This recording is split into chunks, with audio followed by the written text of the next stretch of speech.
And if you're not going to do that, then have the next best thing is have his human form come into play a little bit in the fight. Not again, like this is a Captain Marvel fight. Maybe throw in some innocent civilians. Also a possibility. I think that they were having issues with that because of this being a COVID movie. Like there's only so many civilians, and like that final fight getting, I think they wanted to not have to deal with I wonder if with that extras was at this also a point. reason for the dome, because then no one would be inside and you wouldn't have to worry about civilians. Right. Let's put a dome and then make it smaller, and then we don't have to put people inside of it. Oh, that's a great idea. Woohoo! No social distancing.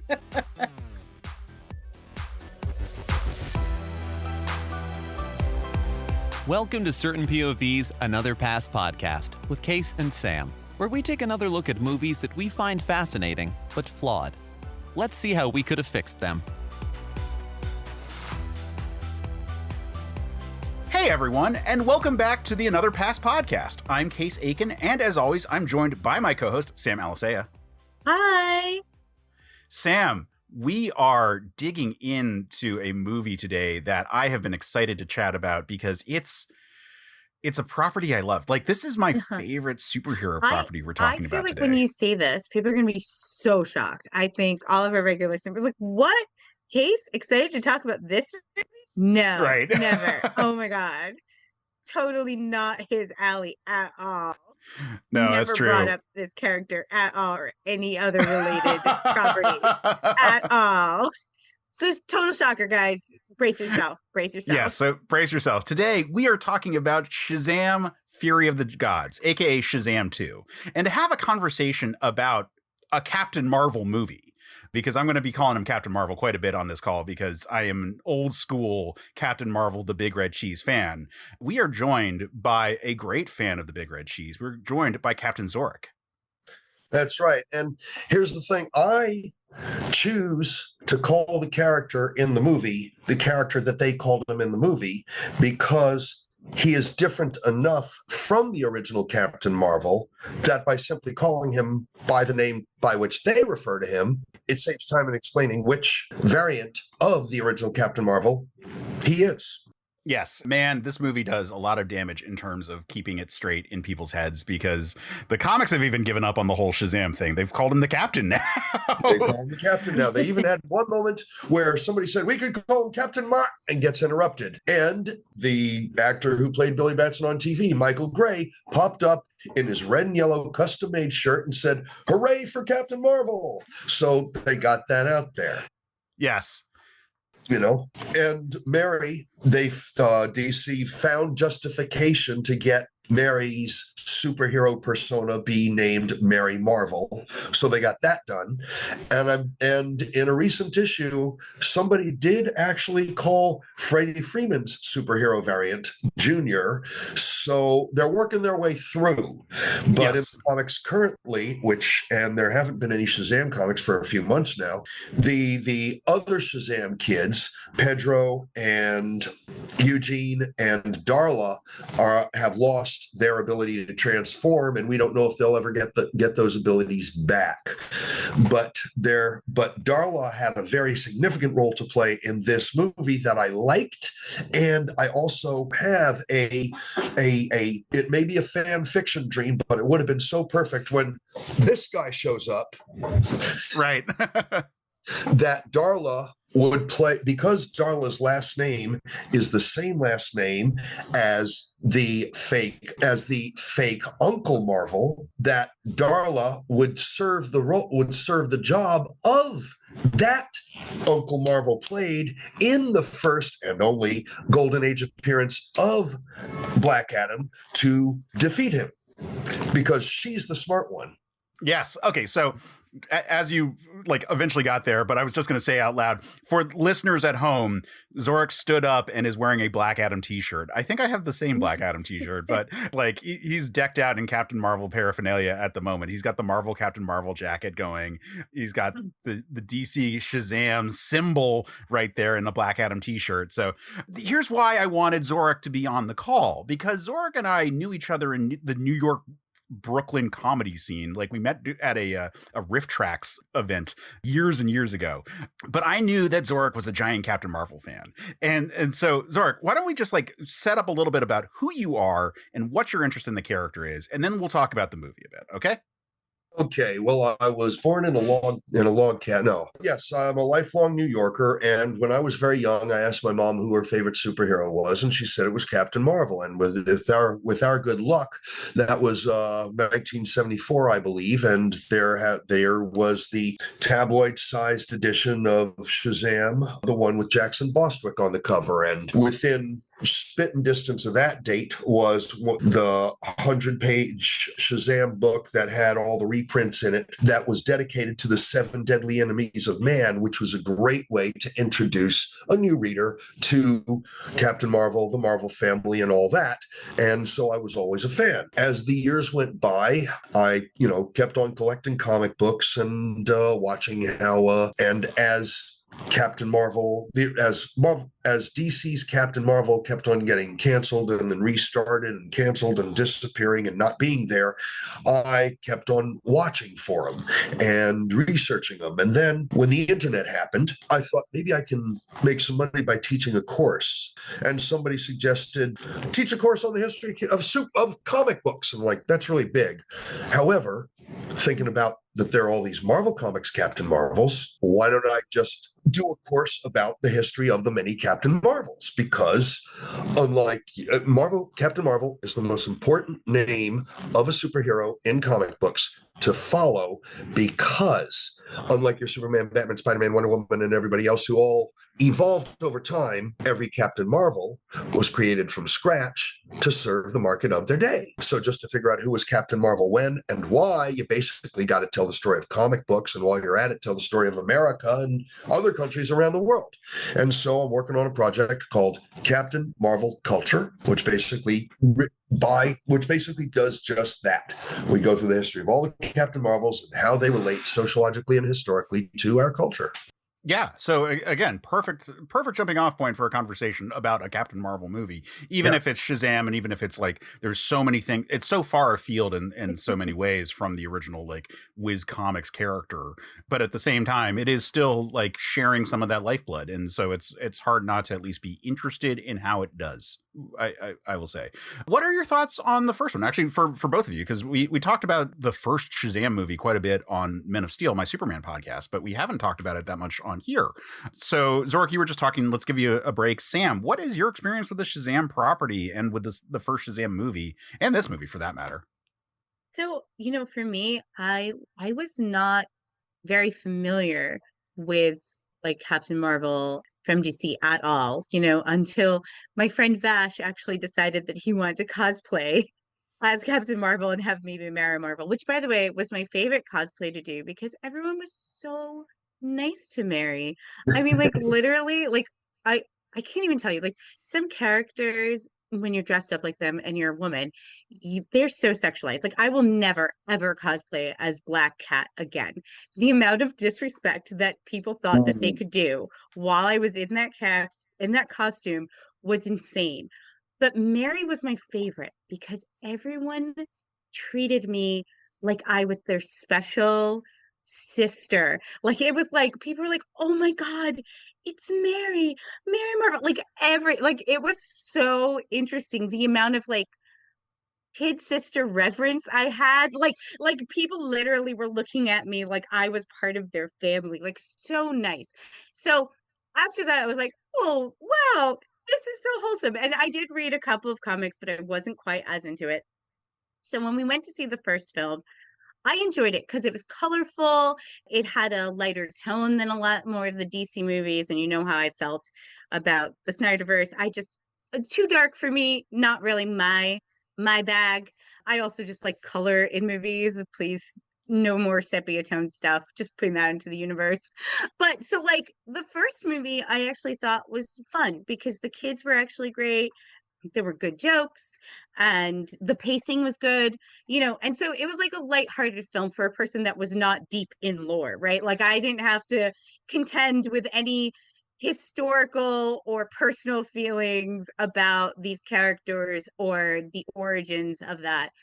this second film for me kind of dragged on. And I think it really suffered by the kids being a lot older and the space between the two movies. And we'll get into it. But I Oh did yeah. go see it in the theater for sure. And there were a lot of decisions that were made that I was like, ugh. So for me, it kind of dragged on. But, I think I disliked it more when I saw it in the theater rather than when I rewatched it this time.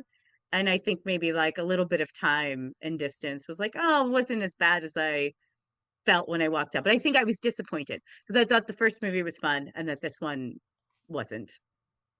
Yeah, I'll just jump in with my own experience with the property and with the first movie, and then this one as in a nutshell. Which is, I got into Captain Marvel being a comic book nut, but even before I knew who Captain Marvel was, I had created a character that was basically Captain Marvel. As a kid, I remember creating a superhero named Lightning Man that was red with a lightning bolt symbol and was basically Superman, but had the shtick of being a kid who could turn into an adult because it was a fantasy of me when I was like 4, and so like I was always like primed to like this character. And then when I finally encountered him, roughly when the Power of Shazam series was running from Jerry Ordway, just to put some dates on this one, that's when I like truly fell in love with the character. That graphic novel that Ordway put out was just so fabulous, and just like I just like became transfixed with this character after like brief, because he was appearing a little bit in the early 90s. Like he appeared in the DC Marvel crossover, which I think is my first time actually like seeing him for sure, just because like there have been gaps. I recently did a video on our YouTube channel where I was doing commentary about my Superman analog stuff. And I noted that the common state of a Captain Marvel fan is that the book has been recently canceled and that we're kind of bummed about it. But at the same time, there wasn't enough support to keep the book going. And that's sort of the I bought every issue. Exactly. Same. But like, that's the thing. There's only us. And it just doesn't keep up as well as it used to when the character was the most popular comic book character in the world.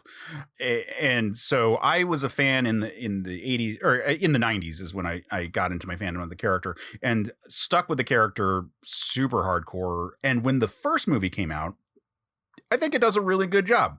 I think that like Sam said, it's bright, it's colorful.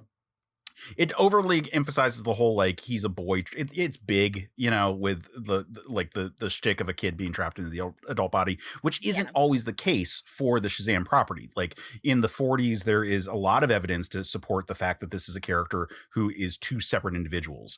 It's not 100% evidence, but they're it's completely in there. They actually have a couple of stories in which. Well, they're separated, yeah. They actually talk to each other. Yeah, like when he like cheats on the college exam by having Captain Marvel like tell him the answers. Like not even that. We're talking about when Captain Marvel was dating a girl.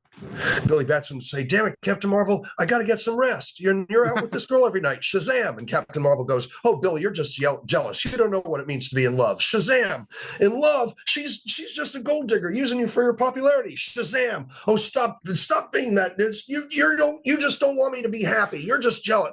So what I would argue is that while there's a ton of evidence that supports the case, there's also evidence to the contrary where it sort of indicates that they are the same person at times. There are scenes where they're sort of played off similarly. And certainly, and this is the thought experiment I went through recently, which is Black Adam. If they are separate people, and if Black Adam is a separate person from Teth Adam who was transformed, then in his one Golden Age story, an innocent man dies.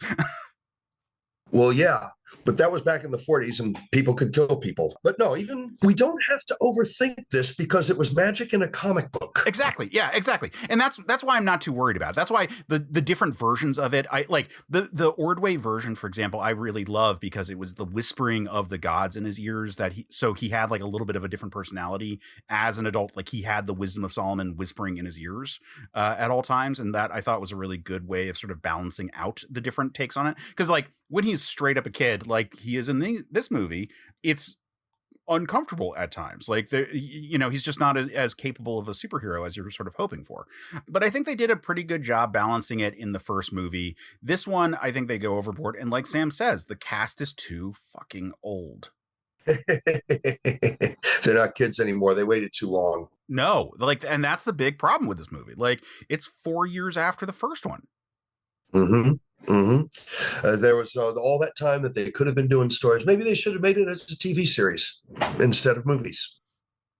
Yeah, I mean, like, let's be honest here. Like, and let's just get into the larger conversation about the movie then.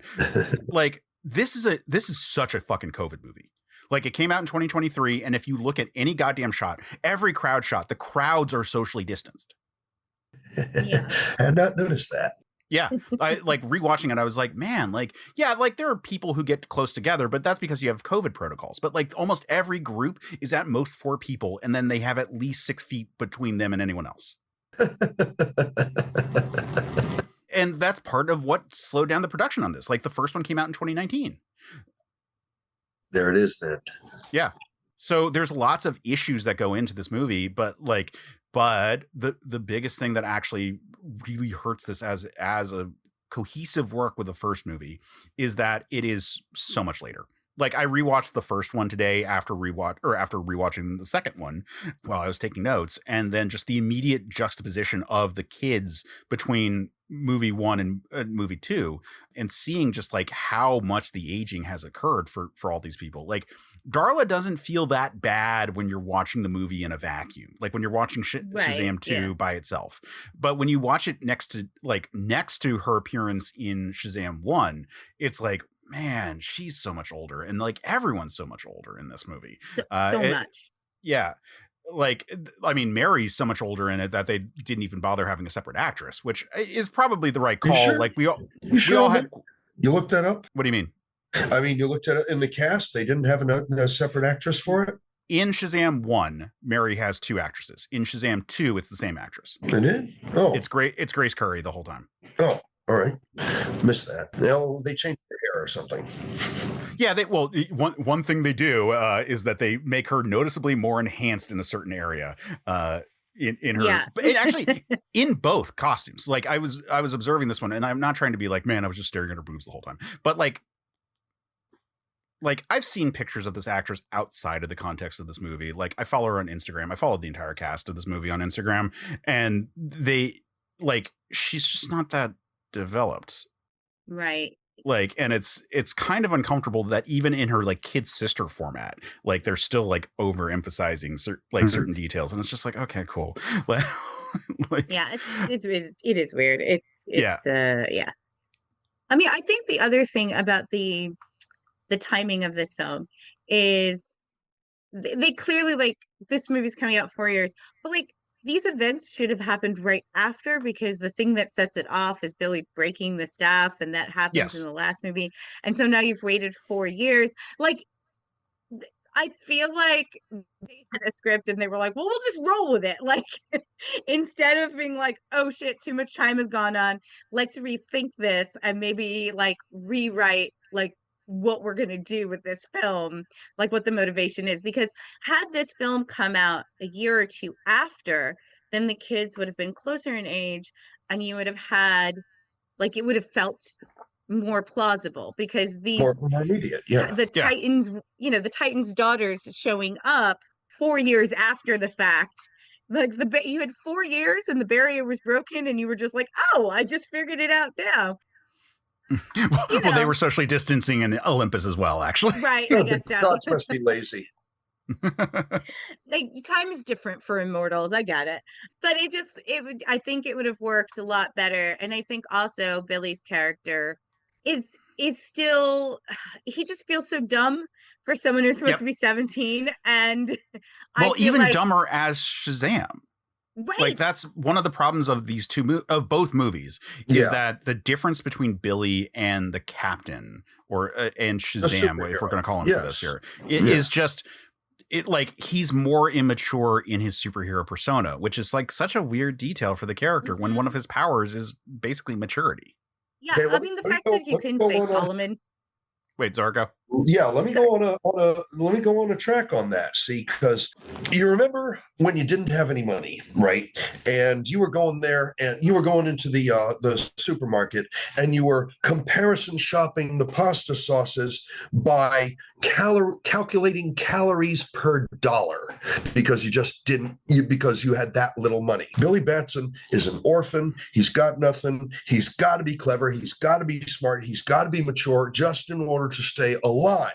Then all of a sudden you got yourself a job that actually paid more than a single digit per hour, and all of a sudden, and you're still paying the same rent that you've been paying. So all of a sudden now you can get the good pasta sauce, not the stuff that came in a can. You can get the stuff that comes in the square jar, because that's the good stuff, because now I got money. When you have superpowers, Billy Batson doesn't have to be clever and smart and intelligent and mature to be able to use his brain to negotiate ways through things, to sneak into cop cars and using their computers. He's Captain Marvel now. He's a superhero. He can just pick up the car and move it out of the way. Holy crap. And that power corrupts, or in this case, spoils. That could be a justification for the less mature Captain Marvel. You know, I would like that justification if they actually like paid some lip service to something like that, because that works as a headcanon of like, he's just, you know, in a similar way to, so there's this comic Miracle Man / Marvel Man, which is an adaptation of it is an evolution of a 50s Captain Marvel knockoff from Great Britain called Marvel Man, which in the 80s series where it was revived, one of the things that they present is this idea that there is sort of like, even though the same memories and mind is technically being shared between the two forms, the minds themselves are so different. And the fact that their powers exist in this like super form means that the human one is sort of like a release valve, and that there's like this, like just for their own humanity, and that there is this much more like cold calculating kind of thing that operates when they're in their superhuman form.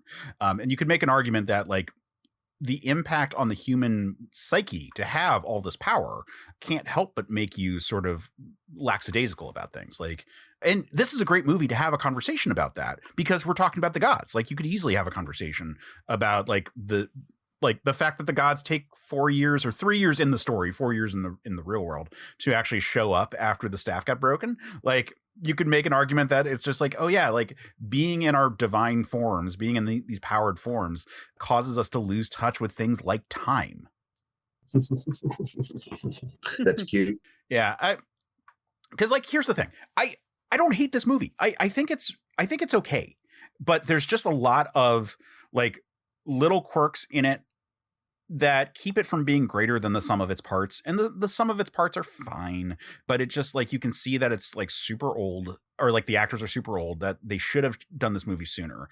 And then it's not written to sort of conclude the story, which you kind of need to do with the age of these actors if you're going to be doing the Shazam stuff. Yeah. And they left a lot of the Easter eggs and the little hints and things like that they were dropping in the first movie. The tiger cabochons that were holding his the tiger. Yeah. The repeated tiger imagery, the patch on his backpack, the fact that he loved a tiger when he was a child, and everything like that. And I swear, the old homeless looking guy, when he was having that whole bus adventure there, when he met Savannah, that was Mr. 20 in his human form, because they were going, I believe that the backstory of that was that Mr. 20 was was an Efreet, or whatever you call it, one of those, basically a kind of a mythological shape changer. I forget which mythology it was, but he can choose to be a human. He can choose to be a tiger. And he's got some kind of mystical connection to the Rock of Eternity and all that. And that's why we got all this tiger imagery, all of this, as was related in the Return of Black Adam animated cartoon version that came out in the DVD with like 5 DC cartoons, and that was the lead. Superman and Shazam against Black Adam. Yep. That's who Mr. 20 was. Yeah, that's a good thing to bring up. The first one has a lot of the tiger imagery, and Taki Tani is like a very important part of the Captain Marvel mythos. Mm-hmm. This movie has a single call out to it, as far as I can tell, which is when when Darla gets the kitten, she names it Taki, or names it Tani. There it is. Mm-hmm. But yeah, like Billy having that like affection for tiger iconography and all of that, like, was a really nice part of the first movie, and we lose a lot of that in this movie. Like, admittedly, if it's 3 years later, like, is he still going to be hung up on his foster mom? No, and we get enough of a reference to it, you know, like. There were so many other little things. There was the alligator people. You saw an ibis stick in the Rock of Eternity. Yep. And then, of course, the after credit sequence of Dr. Savannah meeting Mr. Mind. Mr. Mind, yes. And we still don't have a goddamn Mr. Mind movie. And all we got in the end was another after credit sequence. I mean, it could have been a worse after credit sequence. At least they joke about how we're literally just doing the same after credit sequence again. But yes, it's at least acknowledging the fact that it's like that they had teased this thing and didn't do it. But yeah, it sucks. And this movie had to know that they weren't going to get a sequel at this point. Like there was no scenario where this movie was going to launch a franchise unless it somehow was way more successful than the first, which they knew wasn't going to be the case. Just from all the circumstances that go into this movie. Mm-hmm. Sure. And of course, and as I mentioned before we got started, this whole thing, they kind of had to, it took like four completely different script writers till they finally got one that they were going to make a movie out of. The original plan was to have, I don't know if it was the original plan, but once they got Dwayne Johnson on board, several years after the MTV online survey that said that Dwayne Johnson ought to play Black Adam, Black Adam was going to be the villain. But then Dwayne Johnson got bigger than Captain Marvel is. And so he got his own movie, and so they had to completely redo the thing. We don't have Black Adam, and now Black Adam is supposedly a villain of Superman, but since they're never going to make those movies. But darn it, to use wrestling terminology, Black Adam would have gotten Shazam over. Yeah. Yeah, I mean, we all were looking forward to that Black Adam movie. I mean, honestly, coming off of the first Shazam movie, we were expecting a Mr. Mind Black Adam team-up of some kind. Sure. Or some sort of interaction between them. Like there was in Shazam: A New Beginning. That was a Mr. Mind Black Adam team-up. Although I wasn't a big fan of New Beginning. I'm sorry, you're right. It was Dr. Savannah Black Adam, but I wasn't a big fan of A New Beginning. That was the first time that that was Roy Thomas's idea to basically make Captain Marvel have the mind of Billy Batson. Yeah, that was the relaunch, like post-Crisis, and that was really where they really brought that idea into play and overdid it. I think that was the first time. That was exactly when they brought it into play. It was Roy Thomas. It was basically the original Captain Marvel is a fantasy version of it was his idea to merge Rick Jones with Marvel as a science fiction version of the original Captain Marvel. So now he took it back, and he always wanted it that way. So that's Roy Thomas. Roy Thomas is a nice enough fellow, and he's been a very kind and generous with giving me information and stuff. So I can't really say anything bad about him, but I disagree with that choice. Yeah. I have a lot of love for Roy Thomas's nerd tendencies. He's what I consider the first writer who grew up as a fan of comics, really brought in the sort of like first comics writer who wanted the job. Yeah, exactly. That's his reputation. So, regardless of stuff, there's certainly a lot to love about his career with both DC and Marvel. Yeah. So, okay, let's talk about the things that we. Why don't we talk about the actual plot of this movie? Let's talk about the Daughters of Atlas as a concept. So first up, we should note that Atlas has many daughters in mythology. None of them are these three. Yeah. And that's not a big deal. I'm fine with inventing some characters. It's already it's not like we're inventing like the 12 Olympians. Like we're creating like peripheral gods in a scenario. Any movie that's got Helen Mirren and my fellow alumni of the class of '86 of Stuyvesant High School, Lucy Liu, in it can't be all bad. Right. That's amazing. You went to school with her? Yes, we didn't really, know each other, but we were on the same. She was in the chorus. I always had that featured but not lead character role in the play. That's awesome. I did not know that, and that makes this even more special to have you on this episode. So, all right, let's talk about these three. So Helen Mirren, I love her ever since Excalibur. Yeah, she's great. And like the scenes where she's just like throwing Billy around are a lot of fun. So the idea, so first of all, the Daughters of Atlas as a concept, I think is actually pretty cool. Like the idea that like, Yeah. oh, not only did we like, you don't just have the stamina of Atlas, like you literally took his stamina, which is not the version I prefer in like the comics, but for the purpose of this movie is like an interesting idea where it's like, oh, the gods who you've claimed their powers are coming for you is a cool idea. Like, I think that's good right there. Yeah, and the whole thing that they develop their powers as they need them, so that explains why he can be an idiot. And then and in both the first and the second movie, at the climax, boom, Solomon shows up as his head, and he goes into a patter song that solves the whole thing. Wooden dragon, which is, when you think about it, kind of a weird flex. Yes.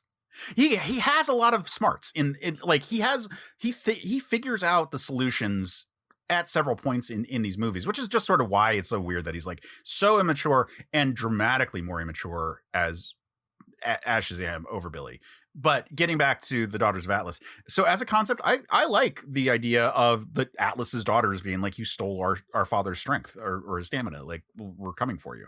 Yeah, like that I think is an okay idea. I think that the casting call it's an interesting spread. Like they call it out in the movie. It's like, oh wow, they are dramatically different in ages, which makes you wonder if Anne is 6,000 years old, like how old does Helen Mirren have to be to look like that? But not a huge deal in that regard. I think their powers are batshit. I think that they invented them for the sake of the scenes that they wanted to do.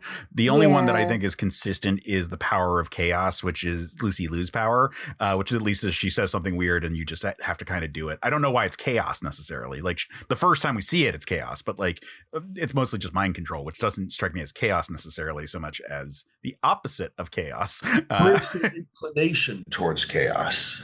Maybe, but it feels like the anti-life equation, I guess is what I'm getting at, which gets back to a note that I had, which is that while I love that we just have these like random daughters of gods, wouldn't it be fun if, since we're trying to set up the DCU as being part of the larger like Kirbyverse kind of stuff, like wouldn't it be fun if they were just new gods instead?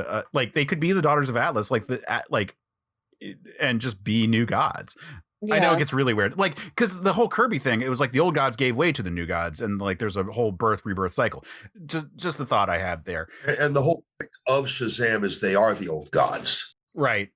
Until you got that New 52 thing where SHAZAM went for completely different gods, 3 of whom were historical and 3 of whom were just made up for the fiction. That concept thankfully disappeared. Yeah. We should note Shazam also means a bunch of different things. The movie goes with the traditional one, which is what Captain Marvel has, which is Solomon, Hercules, Atlas, Zeus, Achilles, and Mercury. But Shazam can mean various things for various characters, include Mary.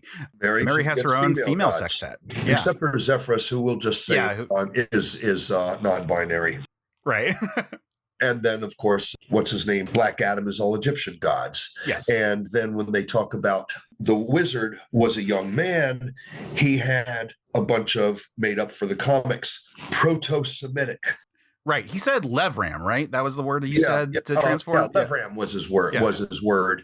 And at least one authority describes them as Proto-Semitic, as in like pre-Jewish poly-deity, whatever you want to call those things. Right. It was Levram and not Shazam. And then somebody actually asked, I want to have a Viking Shazam. And I did the research. With those letters, you really don't get the right gods out of Viking mythology. No, unfortunately, when you're trying to backronym into the god's name, or into the Shazam name, like you run out of options. That's why we end up with Zephyrus and the Mary Marvel sextet. They needed someone for speed. Yeah.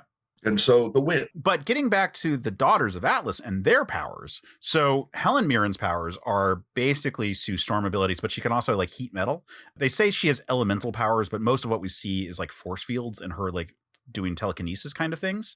Lucy Liu, of course, has the power of chaos, which is like a mind control. She speaks into people and they turn into like weird thought zombie kind of things. Side note, rewatched the movie today with my 2.5-year-old daughter. And as soon as that first like Lucy Liu freak out everybody with her words thing happened, I was like, this might've been a mistake. But then the one that gets me is Rachel Zegler's character, Anne, having the power of Axis. And I don't mind that it is a concept, and it is visually interesting the way they show it. What I mind is that Freddy calls it out without being part of the group earlier that like read through the list of their powers. And it's just like, oh, power of Axis, as if that makes any fucking sense. Right. Well, I mean, he's the one who reads all the stuff. Well, he clearly is a D&D nerd. He starts like referencing D&D spells and like potions when he's asking Shazam, the wizard Shazam, for magical help. He starts like saying like gaseous form, and he just starts rattling off like D&D things as if they're true magic stuff. So there, so it would be perfectly. Although the wisdom of Solomon would have given any of them the answer, it just so happens that they hadn't accessed it yet. But Freddy's got it. I just mean it's like a weird, like it is a visually interesting power set to use from a movie making standpoint. Like once they figured out whatever sort of algorithm or whatever special, like whatever After Effects template they needed to do the sort of weird shifting everything around, it's a very cool effect. Yeah. But like, I have never heard anyone talk about like the magic of Axis as a concept there. And so for Freddy just to catch it, I was like, oh, that's weird. But like her powers are distinct and cool. I think Helen Mirren's powers are whatever the scene needs. Yeah. And I think Lucy Liu's powers are the best to find as a result, because she's got she uses those powers when she needs to use those powers, and that's sort of it. Whereas Helen Mirren just sort of develops new abilities every time that a scene calls for it. Most notably, of course, the dome, which is a necessary thing for the third act and also to keep other superheroes out of it. And it just felt that scene felt like writing where it was like, we need to have the dome so that the circumstances play out the way we want them to play out, but it doesn't have very much impact outside of that. Such as like Philly isn't like cut off from power and like people are freaking out the way they should be by all rights if you were trapped inside of a city and like your suburbs couldn't come inside or anything like that. Like how long is the infrastructure going to work? Well, I mean, the filmmakers of this movie couldn't be everywhere. Yeah, there's a lot of don't worry about it in this movie, and I don't mind don't worry about it. Just acknowledging that there's a lot of don't worry about in it. I mean, it seems like the people of Philly in this world are dealing with a lot of bullshit anyway. They may not freak out as much about the dome. They've already lost a bunch of bridges. They call the superheroes the Philly fiascos. That's true. I mean, honestly, at this point, it's just like, what else is new today? Well, hopefully in a couple of days, the dome will be gone. Let's see if what's left at the grocery store, It's like New York City in the 70s. Yeah. It's like I grew up during that period. Your body just gets used to being alarmed. That's fair. And of course, like the people are I'm not saying that they don't respond appropriately when like the monsters show up and so forth. It's just, like I said, I think the dome is there for the benefit of, in the earlier part of the movie, no other superheroes show up. And at the end of the movie, no one else can get involved in the last fight. Right. Yeah. I don't think it actually serves a lot of purpose outside of those two elements. Like, and sure, like you could say that like, and I know I just keep saying Helen Mirren because I'm not bothering to learn what is it? Calypso and it's Calypso and Hespera. So Helen Mirren is Hespera. Yeah, and Anthea. Yeah. So I know it makes sense to prevent champions from showing up. So like that makes enough sense. It's very much like what happens in Whatever Happened to the Man of Tomorrow with Brainiac, like setting up a force field around the Fortress of Solitude. So it makes sense to prevent support from showing up, but we don't see anything about that. Yeah, the invisible barrier is practically a trope in science fiction and these superhero type movies. John Byrne did that in the Fantastic Four, and then there was that movie, The Incredible Invasion of Planet Earth, and then there was a whole TV series, Under the Dome. So it's almost like, here we go again with an impenetrable dome. Yeah, and like again, like, this is not the franchise that is trying to necessarily do all the revolutionary things. Like, it's supposed to be just sort of, here's an earnest superhero with some lighthearted fun kind of concepts in there. It's supposed to be good old fashioned superhero stuff. So we don't need to necessarily reinvent the wheel here. It's just, like I said, it feels like her powers are very much the powers that she has for the sake of the scenes throughout the whole thing. Well, I kind of thought the bit about the book that kept on writing down every single freaking thing they said was cute, was funny, but was a little forced and overdone. It was a little. I mean, it was very funny. The scene where Helen Mirren's just reading the letter, and it's just like it's too much, but like it's funny when she's like reading it all. It's like, now who wants a Gatorade? Yeah. Enjoyed that. It did so it occurred to me, this movie came out in 2023. This came out like right on the precipice of AI becoming a thing, and that magic pen is exactly what like AI is modernly for people, where it's just like, yeah, we're gonna just like have it write the essay for me, especially for Pedro. Yeah, and I thought the reveal of Pedro being gay, I don't know, it seemed like it, also a little forced. I mean, I'm all supportive of him being gay. Great. The last line, sure, where it's like everybody's like, it's been 2 years, we can spoil it. Where everybody says we're superheroes, and he goes, I'm gay, and they go, we know. But the little hints that they were dropping, I don't know, it just kind of felt a little, not that there's anything wrong with it, just felt a little like they were forcing it in there.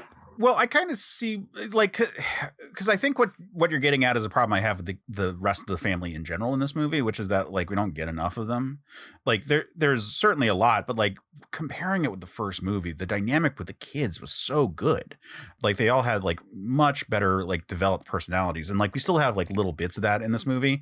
They're sort of replaced by their superhero selves too much throughout the whole thing, and that's just like the problem of this movie is like balancing the fact that we've got a character. Like a comic book doesn't have the same problem that a movie has, which is that if you're doing a human actor playing the child self and then the superhero self as a separate human actor, they're going to be different people just by virtue of the fact that they're different actors, and that it's going to create a break in terms of we as the audience assessing them as the same person. And so when we are deprived of the human form of like Eugene for the majority of the movie, then it doesn't feel like we're getting scenes with Eugene, even though we get a bunch of scenes with him in his superhero form. It's like, it's the same, like, it's the thing that the first time the Eric Bana Ang Lee Hulk movie came out was the first time I ever saw the Hulk on screen kind of feeling like the same person as he was like in the different forms, and like that was like a revolutionary thing for me, where I was like, oh shit, I've never really thought of like, because the Hulk is also sort of a separate person in the comics. They've been separated plenty of times. They talk to each other in their mental states all the time, and artists just draw them as entirely different entities, and artists have limitations on that. So like the Hulk has always been like two separate characters, and then the movies have all of a sudden been able to make them kind of the same. The Shazam properties have the exact opposite problem because they're not doing CGI superhero personas. So they like Zachary Levi looks very different from Angela Asher. Mm-hmm. And so that's just a problem that we have with all of these characters in this movie, that I just don't like, especially Billy. I don't feel like we spend enough time with him in this movie. Like in his human not form. at all. But all the kids, I don't feel like we spend enough time with them. It's a little like we get at least the unicorn stuff. Like Darla, we get a good amount with, I should say. But Eugene and Pedro, I think we don't get enough. And like as a result, the little bits that we get with them do kind of feel forced. So like Pedro has like one scene where he's just like, he's watching baseball with Rosa and like is like staring at the hot picture of the guy in the magazine. And that's basically his only moment. Yeah, exactly. It's his only moment. And so as a result, it feels kind of forced because it's the only moment he gets. So we don't get to learn anything else about him. We don't get to feel any other part of his character. Yeah. I mean, we get the reminder that he's dumb also, or at least can't read, which we get more with Super Pedro when he puts the Hot Pocket in the box in the microwave. Or just didn't bother to read. Yes. Also possible, but like we established in the first movie, and that's just the thing. The first movie does a lot of heavy lifting for this movie, like the kid stuff, like the Shazamily. All of their characterization is holdovers from the first movie. Yeah, I honestly feel like it's a disservice to not have. I know, like the kids are older, and I think this is why we spend a lot of time with the youngest, right? Because she's still kind of a kid. She's still cute. She's still like kittens, unicorns, so you still get like that feeling of like children. Yeah. Right. But I feel like we miss out on the dynamic that was so fun in the first movie. You're right, Case. Like the it's part of the thing, and then it's replaced by things that don't quite work. And like for me, like the date with Wonder Woman, like I didn't find that scene funny. Like it was played for comedy, but it was just kind of cringeworthy. And Billy was like, I don't know, using like pickup artist kind of stuff, like negging Wonder Woman, which I was Oh like, yeah. really? Like, I was like, really? I remember like in the theater really hating that. Like, I was like, Billy just can't be like a nice boy that's like, oh wow, Wonder Woman, you're amazing. Oh, you're so pretty. Like, no, like we have to be like, I'm not ready for a commitment, Wonder Woman. Like, that's what's funny, rejecting Wonder Woman at dinner. And I don't know, like, but there were a lot of moments that were like played for comedy with Zach Wheeler that I think would have been like even in their lair, like I don't know, like maybe some more scenes with the parents. I just wanted to see more of the kids Yeah. for sure. To make a comparison of sequels and character development and character interplay and so forth, Shanghai Noon and Shanghai Nights, two great movies, my favorites. Shanghai Noon was basically Star Wars in the Old West. I mean, you can break it down plot point by plot point. And then Shanghai Nights, you already had the establishment of the characters, so you didn't have to spend any time in the movie establishing the characters and how do they become friends. They already were. So you got to spend the whole movie enjoying the interplay between Owen Wilson and Jackie Chan as their characters. And that's what the movie was. The movie was about them, Right. and everything else was just excuses to get their characters to relate to each other in different scenes, in different scenarios. Mhm. But in here, not only do we have more than two characters, we've got six characters. Was it six or Six, five? yeah. Five. Six kids. But we've also got the grown-up versions and the kid versions. And so we didn't have time to enjoy what we're saying that we enjoyed about the first movie, because there was so much stuff which is endemic of a lot of these epic superhero movies now, is too many superheroes. That's what they're saying about all the Batman movies and all the Superman movies and the Justice League and the Avengers and the X-Men movies. Well, maybe not the Avengers, because the Avengers still have their core and everybody, and the Avengers movies are twice as long, so they get enough time. But you get what I'm getting at, right? Yeah. Yeah. Like, I think that all the time that they're in the Rock of Eternity, that they're all hanging out, we should have just had them as kids. Like, if the super forms were less, and this is not pitch territory here necessarily, but like if the super forms were like what we saw less of, like when they needed them, they transformed into the super forms, but most of the time they were in their kid forms. And maybe that was the thing that was different about Billy, that he had a hard time giving up his super form, even though I really like, here's where we're gonna take out that unspoken pin, and we're gonna have to talk about Zachary Levi right now. Oh boy. So this is a fairly left-leaning podcast, and Zachary Levi has kind of gone off the deep end over the years.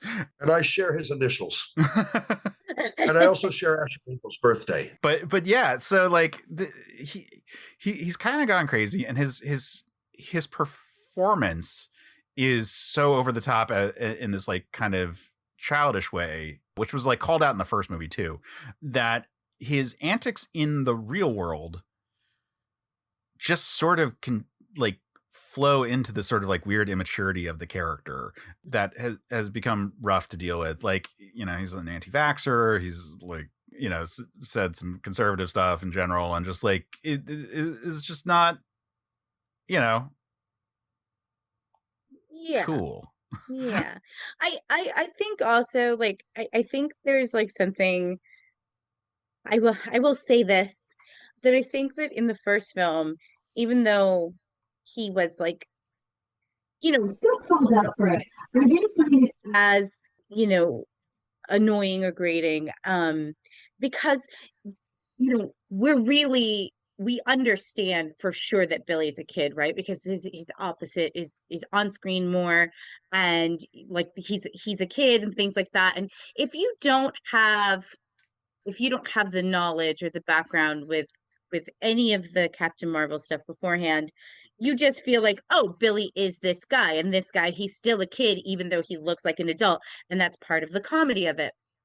But in this film, because now we know that Billy is 17, if he's acting even more immature than the actor who is 17. And you're looking at a guy who, I mean, and this is not me being like ageist at all, but it's been 4 years. Zachary Levi looks 4 years older. He is an older man. And so he looks older. And so to have a man look his age, be that angsty, you just want to be like, bro, shut the fuck up. Like, grow up. And so it's almost harder for the audience to like have a natural affinity for Billy without the, I think he played a little more like wonder when Billy was younger, and this was a little more bravado angst.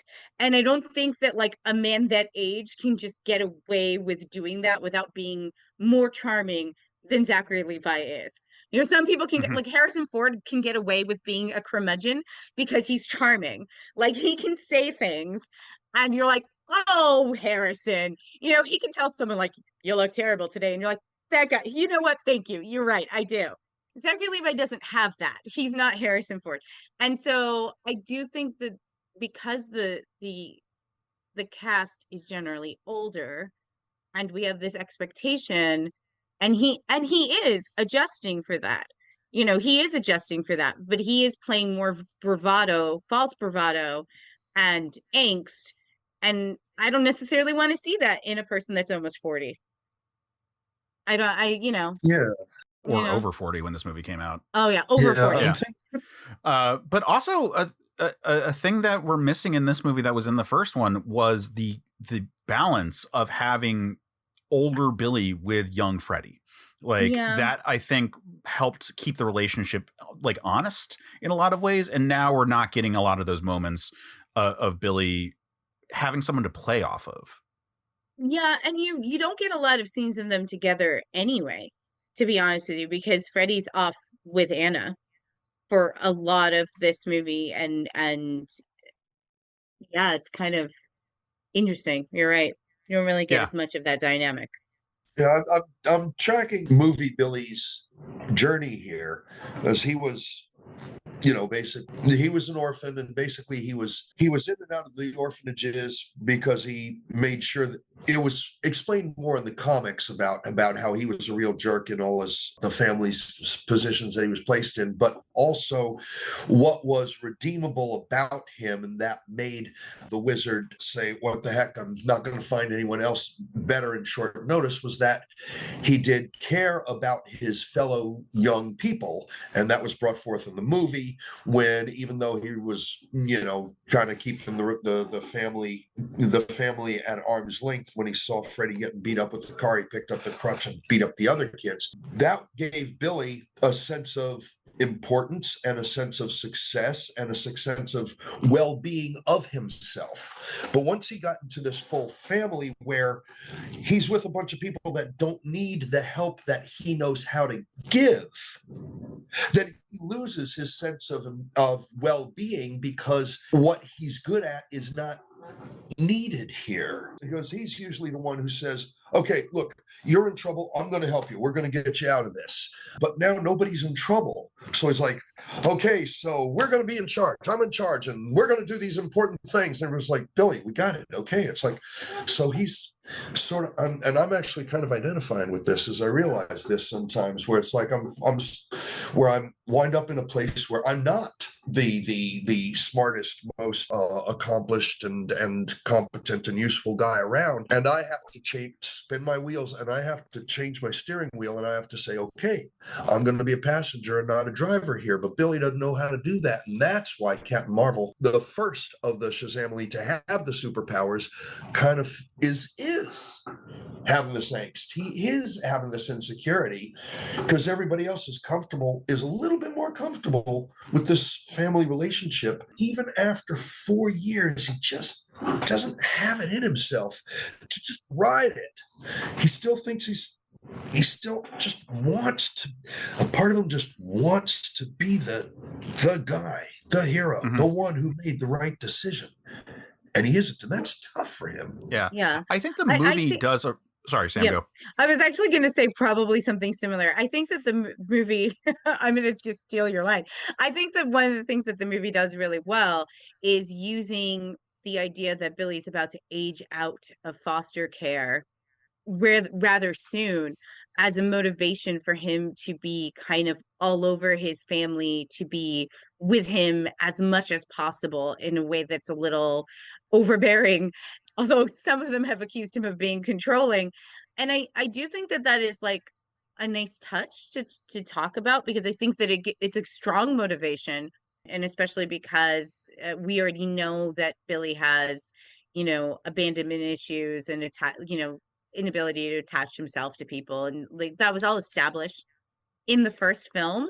And so the fact that he has these people and he doesn't want to let them go so much that he's like running drills, trying to do, you know, after talks about the things that he did. I think that that's all good, because it's one of the times where the movie shows us Billy's insecurity rather than telling us, and I think that the movie does a really good job with that, actually, which is also gives us added motivation for Freddie to like not necessarily listen to him and do what he wants anyway by talking to Anna, and not listening to Billy when he cautions him, you know, about not getting too wrapped up in like being a superhero and like, you know, just be cool, like, you know, that kind of thing. Like, and it's just like, no, man, like finally I get to talk to someone, I get to do something, and you keep controlling me. And you like, it's because everything for Billy is like holding on so tight to his family and to this group that he's kind of been able to create by,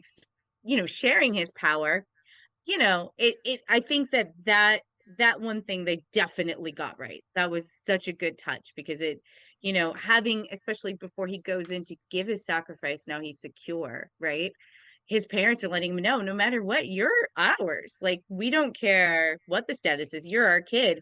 And because he knows that he's got that family, now he knows that like he can do whatever he needs to do for his family. And that's when Solomon kicks in for him, and he's able to figure out the sacrifice he needs to make and the plan he needs to make. Yeah, I think the movie supports a lot of this with the character. I think that there's a lot of stuff going on that is established in lines of the script, but doesn't necessarily feel as satisfying. Like the third act is not a particularly satisfying third act for me. Like the fight in the dome, I like. Yeah, the fight had an imbalanced storyline. Yeah, like we should note that we haven't talked about the dragon yet, and technically the dragon is the big bad of this movie.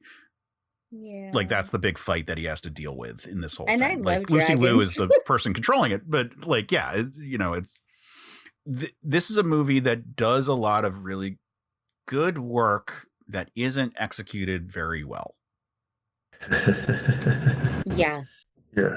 Well, the big fight in the first movie also had us, it would just kept on going back to and now he's Billy Batson in trouble. And he's the Shazam. And now he's Billy Batson in trouble. And that was also an imbalanced, poorly paced fight. Which is funny when we get into pitch territory and I talk about my thoughts on the third act. We'll see how my notes resonate with you. Also, can I just say that I really, and this is like, yes, the fight itself was imbalanced, but I really hate that. And again, this might be like a CGI, you know, cleaning up the edges. You can do it really fast.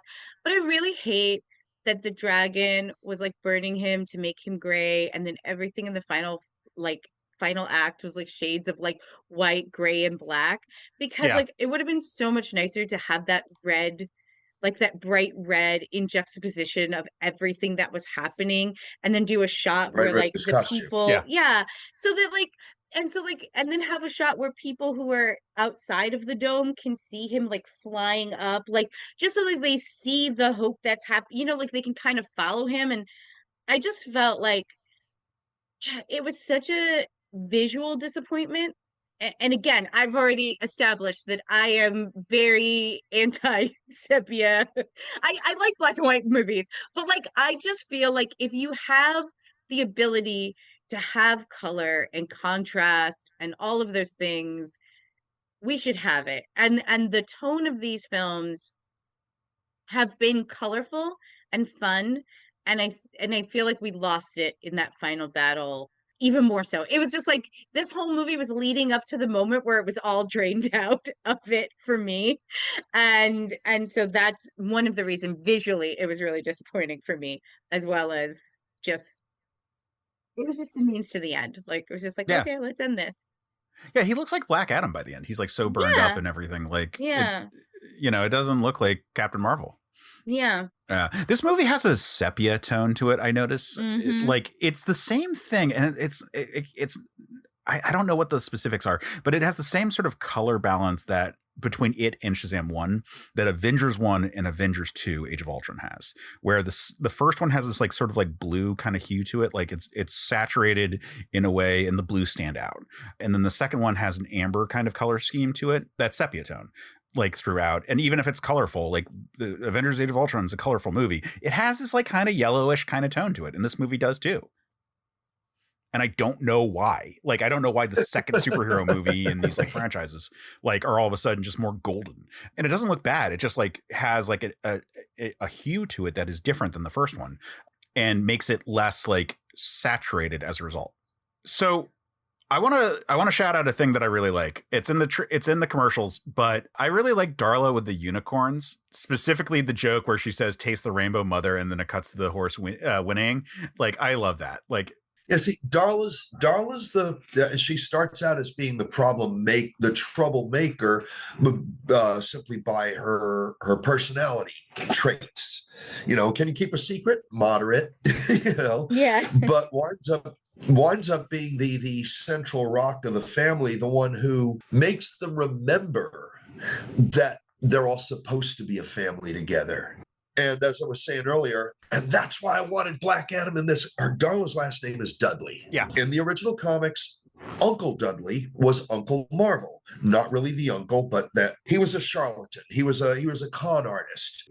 After his first adventure with Mary Marvel, he realized it was more satisfying to use his skills for the service of good than just to make money and stuff like that. And that's why he and Mary Marvel had a lengthy. He was Mary Marvel's sidekick in the 1940s for many issues when the original Black Adam came out. Now, every appearance of Black Adam in animated Shazam cartoons, whether it's Brave and Bold or Superman and Shazam or something else, they all fall back on he's defeated the same way. And that is, someone figures out that the way to make him not be powerful is to make him say the magic word. And the original was, there's the heroes in the tunnel, which had not been established as being Rock of Eternity in the Golden Age. It was a separate thing. In the tunnel, in the cavern of Shazam, they're all fighting. And Captain Marvel, Mary Marvel, and Captain Marvel Jr. are all just as strong as Black Adam himself, so nobody's going to do any damage. Uncle Marvel is a fraud, so he doesn't have any powers, so he lights the brazier. The ghost of the wizard appears. He says, how can we defeat Black Adam? And Shazam says, make him say my name. And he goes, kids, stop. Now, we all know that we can't beat Black Adam. After all, he got his powers from old Mashaz. Mashaz. And Black Adam goes, you sputtering old fool, you mean Shazam? No, wait, stop. Crack Thoom. And it makes me wonder if Monty Python saw that before they made the Holy Grail scene. Darla Dudley would be the person to do that. Yeah, she would have been great for that moment. So waiting for that. And in the comics, now Uncle Dudley has become a character in the comics, but it's going to be interesting to see if and how they manage to make white Uncle Dudley and black Darla Dudley be related. They got to be. They can't not be. Well, Wallace West and Wally West are apparently related, and so that the race bending that goes on in comics knows no bounds. This is America. Anything can happen. Yeah. We could connect those two. Now I'm thinking of Brewster's Millions. Before we take our break, I want to shout out one more character that is in this movie, and I have a note which is Gal Gadot, sigh for so many reasons. Now, we have been very effusive with our praise of the first Wonder Woman movie, but notoriously, the lore of Sam being on this show is because of the second Wonder Woman movie. Sam, would you care to remind people about how this whole you being here happened? Oh, yes. So I had thoughts on Wonder Woman, and I knew that specifically 1984. Yeah, 1984. I saw it with my family. And okay, so like I had like this like weird, like it was such a weird thing for me because I love Wonder Woman, and so I am prone to like be a Wonder Woman defender. Like no matter like how bad something is, I'm like, no, it's a little airborne, but it's still good. Like it's like, like I don't care, right? Simpsons reference, yes. So yes, so I had seen 1984 with my parents, and oh God, I really wanted to like this film, right? Like I really, really wanted to like this movie. When it started out, it wasn't Right. all that bad. It was like it was colorful, that's what I love. And so I'm thinking about it and I'm thinking about it. And I get home and I was like, I need to talk to someone about who can I. So I send Case like basically what starts out as like, it was fine. It was fine, except for, and then I start listing 1,000 things. And I must have sent him so many paragraphs of like, and what about this and this? And why did they do that? And like, it could have worked out this. And George Perez run and blah, blah, blah, blah, blah. And like, he came back and he was like, hey, this is a lot like the podcast that I do. Do you want to watch a movie and come on for an episode? And I was like, oh, yeah, that'd be cool.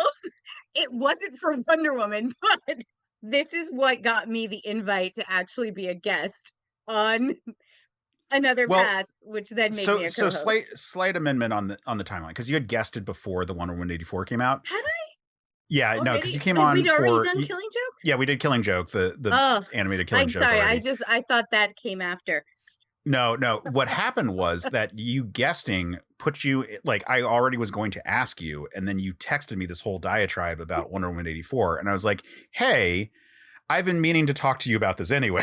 Do you want to be my co-host? It's so funny though, because my first like paragraph was like, yeah, it was fine, but also, and then I digress. Yeah.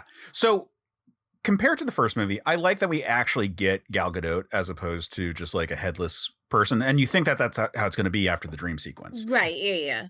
So like that, it's kind of nice that we're actually getting more of like the larger universe, even though this universe is crumbling at its foundation as this movie comes out. So that's all nice. She does not feel like she's in the same movie though. Like her performance, like just is not on the same energetic level as Zachary Levi. And so they just feel like they're in different scenes when they're talking to each other. Yeah. I actually, like, while we're watching it, I was like, are they even in the same room? I doubt it that they were. It didn't feel like they were. It did not feel like they were in the same room. Such a fucking COVID movie. Yeah. So there was that. I also have a note just about the end of this movie, like, because Gal Gadot is just like, Christ, man. When talk about an actress who just social politics of the day have destroyed her credibility. Like the fact that she's a supporter of the IDF has changed entirely our ability to have be fair, she's Israeli. Yeah. Mm-hmm. Yeah, I mean, also, but she's gorgeous. She looks the part, great. Like, and it's nice that she's here. But man, like again, her performance is really like different energy levels with Zachary Levi. Like, it's not automatically bad. It's just like they're just in different scenes with each other, and it's there's just so much more baggage with this actress than there used to be. At least in my there always was this baggage, but like I just wasn't as aware of it because I think also the scene is kind of.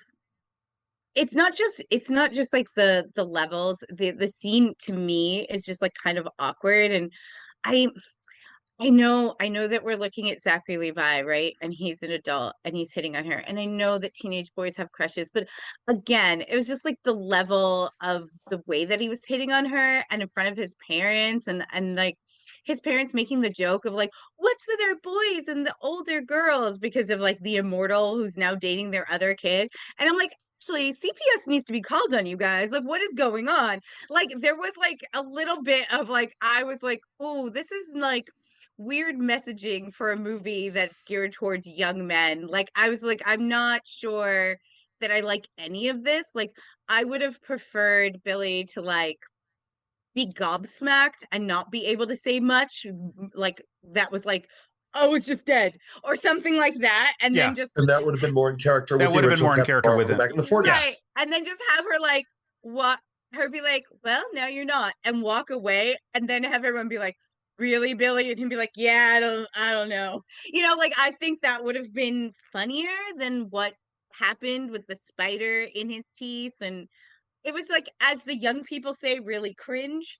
And so I did not like at least that last part of the scene. It was really cool getting part of the universe in, like you said, like having Wonder Woman show up, like there are no gods left. And then she shows up and you're like, yeah, this exists in a larger DCU Yeah. universe. And she's here, and kind of like have that happen. And and that was great. And the flowers growing, like the effects were nice and stuff like that. And having everyone be happy, like having a happy end was nice. But yeah, the scene overall afterwards was just like it was a little weird. Yeah. But it's followed up by a rather good joke, because we haven't talked enough about, and I'm going to butcher the name, Digimon Hansun. Yeah.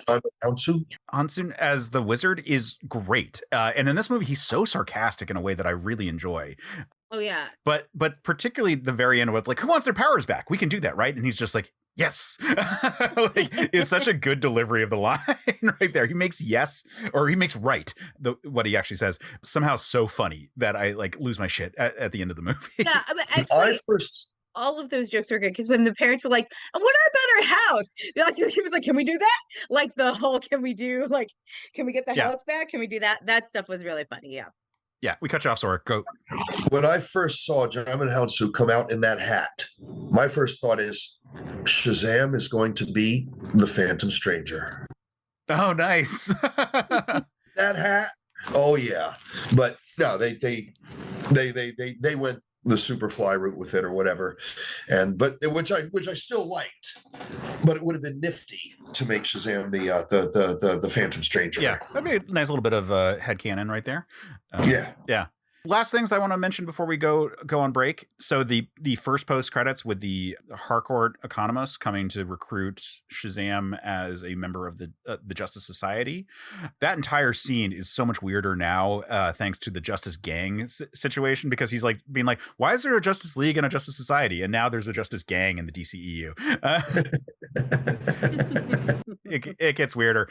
But that scene solely exists because this comes out, just after Black Adam, and they were trying to do the Justice Society thing for a minute. And like, I actually like the Justice Society as a concept in in Black Adam, but man, like they're just like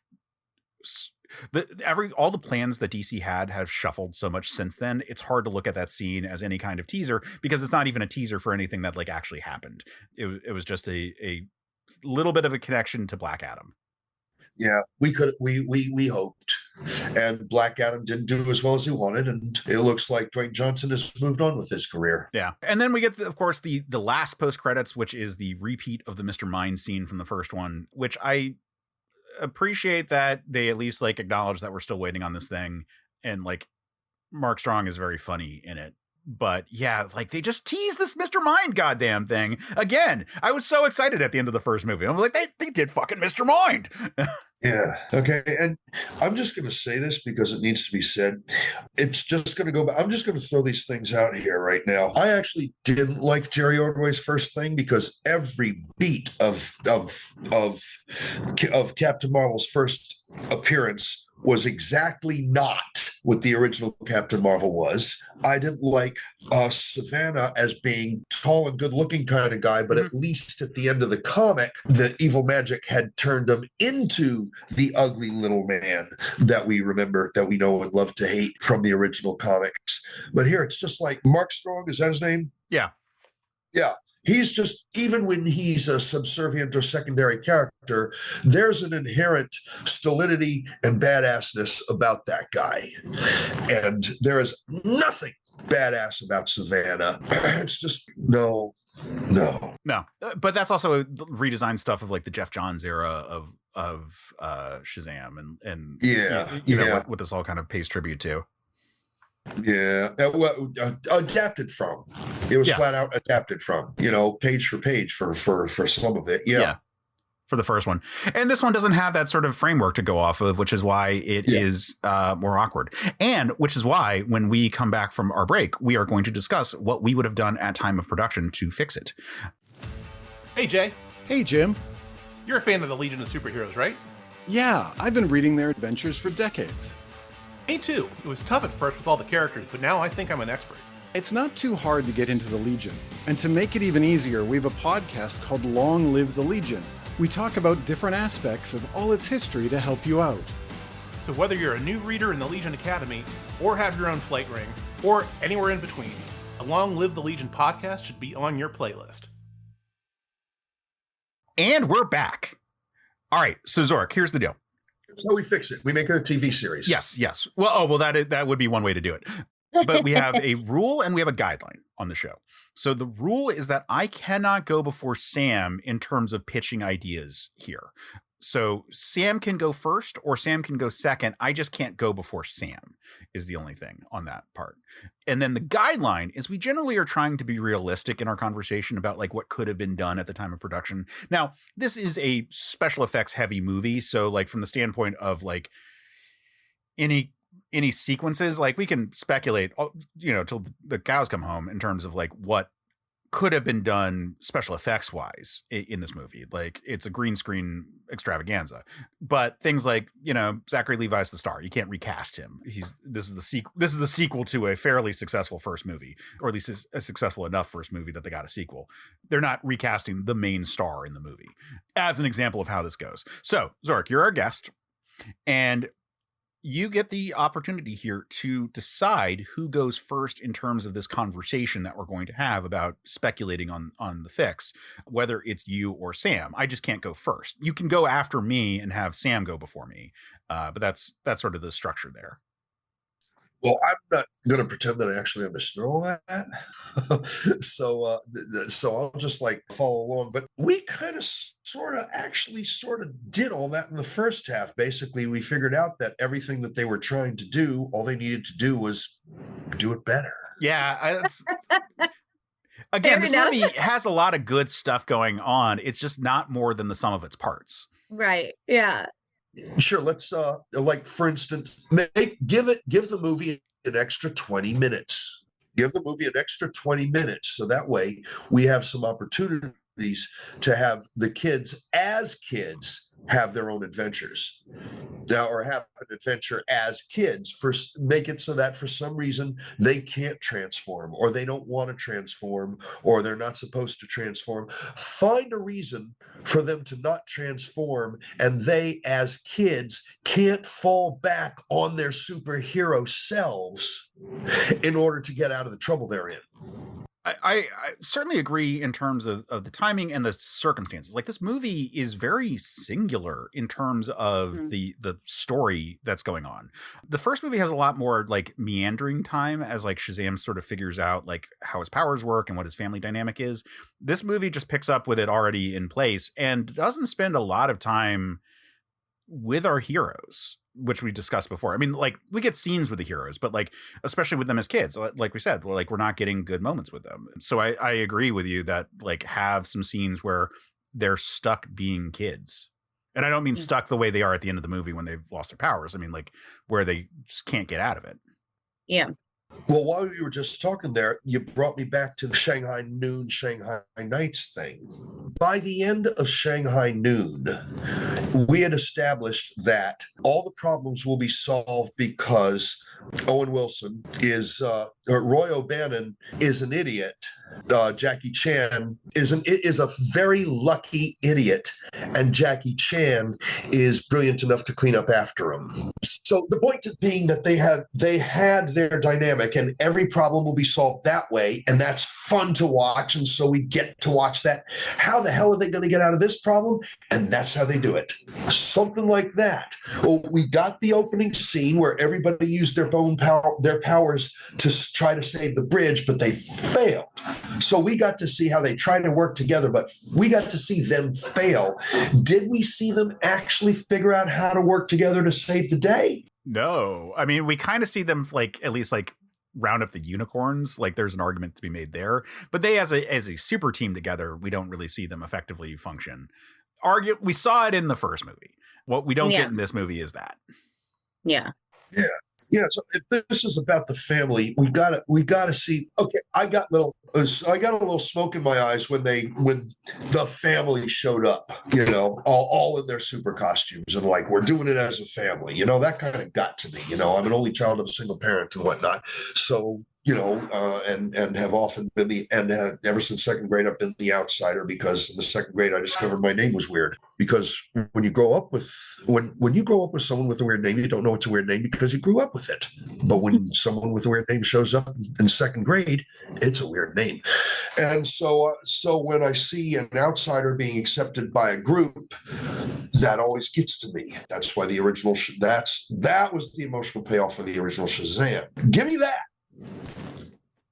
in this movie. Give me that at the end of this movie, and I'll be happy. Yeah, some kind of big emotional payoff for the characters. The third act really is missing that. So I would say that I do think that what the movie's trying to do, because listening to you guys, I think the movie's trying to do something that's like the opposite of that. I think the movie is trying to establish that now that Billy has fully been accepted, Billy can actually accept that he can do things on his own. Yes, I agree that the movie supports that because of the whole all or nothing thing at the beginning of the movie. I think what really needs to happen is that needs to be strengthened in the rest of the movie, right? So I actually feel like if we actually have a couple of moments, it could actually even just be a scene. And maybe it would be one of the youngest, or maybe one of the other young kids that are not as much like utilized, because I think we've Like talked, Pedro, yeah, like a Pedro, Pedro, or yeah, or you didn't, because here's the thing, right? We've got these two kids that really don't get a lot of screen time, and I think like there should be like, because there are moments in this film where like you see like Shazam, we see our adult Billy kind of like have these moments of like, fuck, like this is like I'm not keeping this together. And I think that it would have been really nice to have one of the kids in their kid form so that we get a little bit of that dynamic that we had in the first movie. Kind of just be like, we're just all doing the best that we can. And you're doing okay. We're doing okay. We're gonna figure this out. Like just to like kind of have a moment of like acceptance. Like we're in this together. Like a reminder to him of like this is a family and I believe in you. Like I'm not the best at dodgeball, right? Pedro said, I'm not the best at dodgeball. And maybe we're not the best at figuring stuff out together. But like we're gonna get it eventually. We've saved the world numerous times. And to like have something like that, to have one of the kids remind him like no, we are a team, because the whole time he's saying, it's all of us together, it's all of us together, but everyone else seems to be pulling away, which is important. So I think like once we get close to the third act, second act, if we can insert a scene, and I don't think it should be Mary, I think it needs to be one of the younger kids, because Mary is very like enough already, like so it would be too much of a 180 for her. I think it needs to be one of the younger kids, and it needs to be like, hey, we're gonna figure this out because we have to figure this out, and we're with you. And that way we yeah, the have younger kids have to remind the grown-ups. right, Yeah. and then we have that moment of like this belief, because the truth is that, like, that's one of the great things about kids, is that they believe that anything is possible, right? And so maybe because Billy's spending so much time as Shazam in this adult body, trying to run everything, trying to organize everyone, he's forgetting that like part of him. So we have a kid remind him, right? Santa Claus does exist. And and that'll set us up for the third act, where we've got Billy basically saying like, we did have this, but now in order to protect you, I have this. And then you have like an emotional kind of like arc that's a little bit, because he you can even in that scene have him say like, why isn't no one listening to me? Like, we need to have a moment where he's like, more than just like, guys, we need to debrief. Like, it needs to be like a real, like, we're not on the same team, and now he's gone, and now instead of 6 we're 5, and like the whole thing is falling apart, and I can't keep us together. Because without that scene of vulnerability in the second act, the third act doesn't work, because what we want to get is to a Billy that is confident enough that he can leave his family behind and know that no matter what, they still love him and they still belong to him, even if he goes out into the world independently of them. Right? Like, that's what we need. But because we don't get that in the second act at all, we don't really have anywhere to go. And so like we're always leading to this place. And I don't think that's necessarily a bad thing, right? Because the first movie is all about Billy being accepted into his family. And then this movie can be about him accepting that no matter what he does, no matter where he goes, even if it's by himself, he's always going to belong to this family. And that's like a beautiful mirror to it's like a reverse mirror to that first film, that if they had landed it, would have been so fucking good. But they didn't land it. And so I think what we need is, in the second act, I think, number one, we shorten the date with Wonder Woman so that it's just not as long and not as cringy. And then we add in a scene to make the movie just slightly longer, but we add in a scene with Billy confronting his siblings about like, now he's gone. Now he's been kidnapped, and it's because you guys wouldn't listen to me. It's everybody or nobody, all in one. And now we're only 5. And now we're fucked because no one will listen to me. And then being like, we're here. We did listen. We're sorry, but we believe in you. And we believe in us. We'll figure this out. Because it's just kind of like they do it very lightly. It's very like, oh yeah, let's write a letter. Like, letters are how we do it. And that's fine, but we don't have that emotional moment, of vulnerability, really. Too much false bravado for Billy. Wait, I'm just trying to wrap my head around this, because I may have just missed a punctuation mark in there somewhere. Sure, sorry. At the outset, everybody's leaving Billy because they're sick and tired of his attitude and how he's trying to be the boss. But in the end, everybody's encouraging Billy to leave them because he actually is powerful and grown up enough to not need them. Well, not that he doesn't need them, but that he has the confidence to know that even when he's flying solo, he's got their belief in him with him. Oh, so because I think eventually, okay, so like when we're kids, right? We stay in the cocoon of our parents' safety, of our home, if we ideally have that, right? And the idea is that we have this unit and we grow up and we're raised in a way that we learn eventually to be self-sufficient. In the beginning of this film, Billy wants to rely on he's having imposter syndrome. He is relying completely on his family, right? He knows that he's Shazam, but he's relying on false bravado to get him through. He is not he's actually relying on this confident. family to make him feel better about Right. himself. And he's relying on the power of all 6 of them being together to be the thing that gets him through. Like, he gave them the power to share this responsibility, but at the end of the day, he's the one who was actually given the responsibility, right? Like, this responsibility actually belongs to him. He is the champion. And so in order for him to protect his family, he has to take that responsibility. And because he knows now for sure, without a doubt, 100%, by the end of this movie, by the end of the second act, by his parents telling him that they love him, that he's not going anywhere, that it doesn't matter if he ages out of foster care, it doesn't matter if they're paid for him, they want him no matter what. His siblings want him no matter what. Now he knows that he is secure, right? He's safe. He's wanted, he's needed. So those things are met.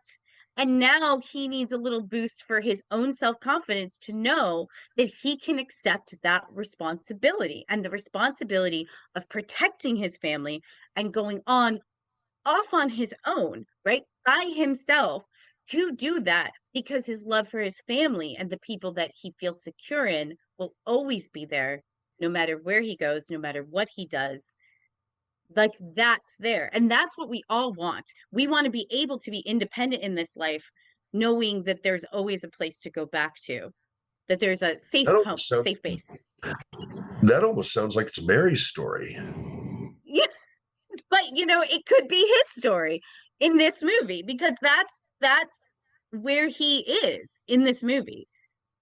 Yeah. Oh, do That the gives other you the kids lose emotional their arc. powers? Is that what happens, or do they keep their powers? No, they can get their powers back at the end. It's fine. It's just like he just needs to know, right? He just needs to know that like he can do it because he Yeah. has to do it. Yeah, the opening of the movie has this element of like this diffusion of responsibility that Billy is going through, where he wants them to operate as a team because it means that he can't be the one to fail. Like the team fails, like not him necessarily. And so like the end of the movie, when he is the sole champion going up against the dragon, like that is a moment where he needs to be shouldering the full responsibility, like Atlas, unto himself and sort of accepting it that he doesn't have anyone to turn to. He's got their support, but it is all on him. Like no one's going to save his bacon. Yeah. Wait a minute. So he was actually afraid of taking on the challenges by himself. Right. Because there's solace in operating as part of a team. Yeah.